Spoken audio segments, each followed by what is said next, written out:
जय श्री कृष्णा। दाऊ दादा की जय, नंद बाबा यशोदा मैया रोहिणी मैया की जय, ब्रजधाम की जय। किलकत कान गुटरू बनी आवत। श्री सूरदास जी का ये पद है। श्री सूरदास जी दर्शन कर रहे हैं कि दाऊ दादा और कृष्ण भगवान नंद जी यशोदा जी के अंगना में गुटमुन गुटमुन चल रहे हैं और बहुत सुंदर वो अपना आनंद ले रहे हैं।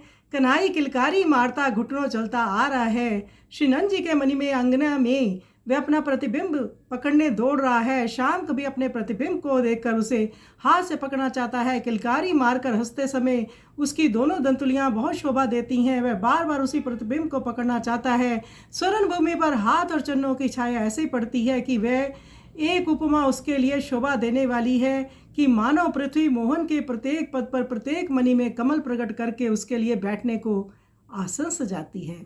बाल विनोद के आनंद को देखकर माता यशोदा बार बार श्री नंद जी को वहाँ वह आनंद देखने के लिए बुलाती है। सूरदास जी कहते हैं कि स्वामी मैया के अंचल के नीचे लेकर ढक कर दूध पिलाती है। इस प्रकार से वो ये कहती है नंद जी भी सुख से वंचित ना रह जाए, तो उनको भी बुलाकर लाती है और स्वयं भी आनंद ले रही है। तो आइए सुंदर पद का हम श्रवण करें।